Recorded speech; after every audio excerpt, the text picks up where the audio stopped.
Hi, it's Joey Reynolds with the Reynolds Rap, the Saturday Bitch Box. Everybody comes to me because they want to know what they're not supposed to do. And then when we see someone else is doing it, then we feel that it got accomplished and we don't get the blame. Hey, it's a psychological meeting we're having here this morning.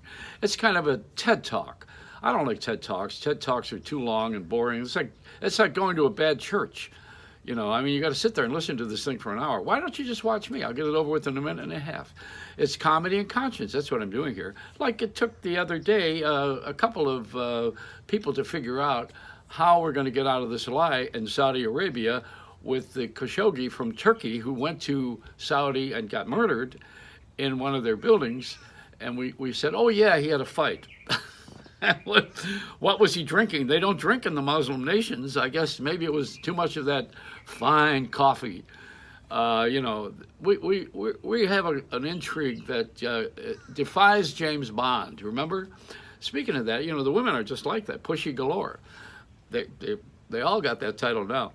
I think somewhere along the line we have to get real with the fact of immigration, that these people are coming here because they want to get away from something that doesn't work like we all did in the early days, except we had Ellis Island to come to and we filed in and we made appropriate papers. We had paid for our passage on ships in those days. These days they just really come across the border. But you know what? Here's the other part of it now. You gotta figure this out.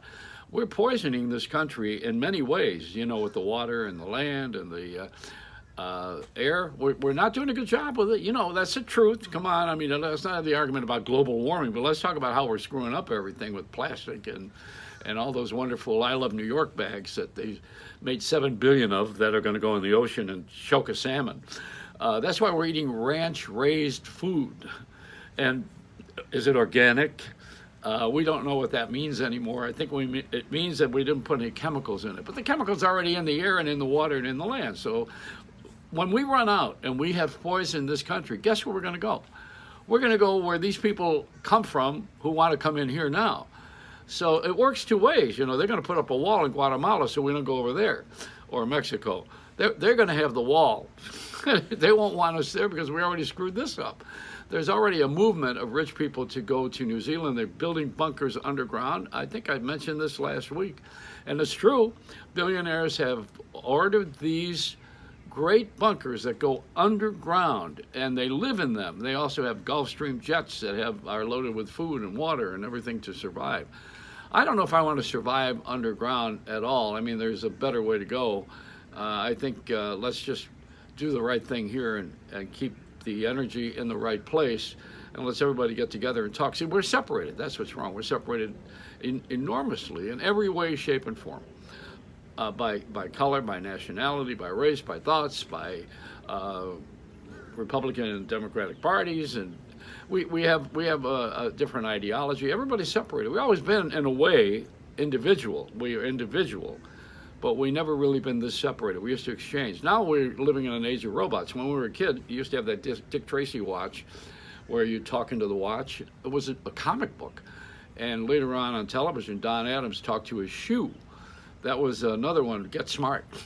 But these days now, the robots are ahead of us. And I said, well, the robot only knows what you give it. And then another friend said, well, the robots are going to talk to each other and they'll learn from each other. They're going to learn what we already know, but why don't we just do it ourselves? Why don't we just talk to each other right now and get it over with? We're waiting for a robot to be programmed so it can take over my person. I don't want it to be me. And besides, a robot would probably have to resign from being, it wouldn't want to be me.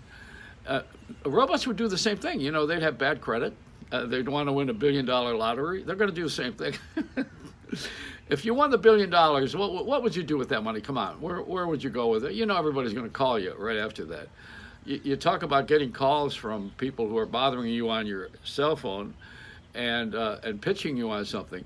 Enormous calls are going to take place if you got to go hide if you win that kind of money. Change your name. You're going to have an identity change. You're going to have a facelift and move to another country.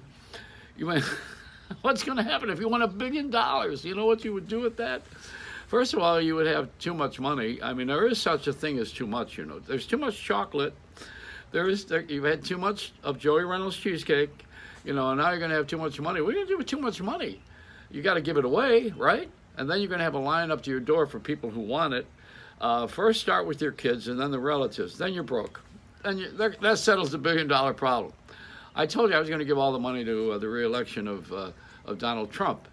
So and the other guy's running for president, Bloomberg. He's a billionaire. Let's just give the money back to the money.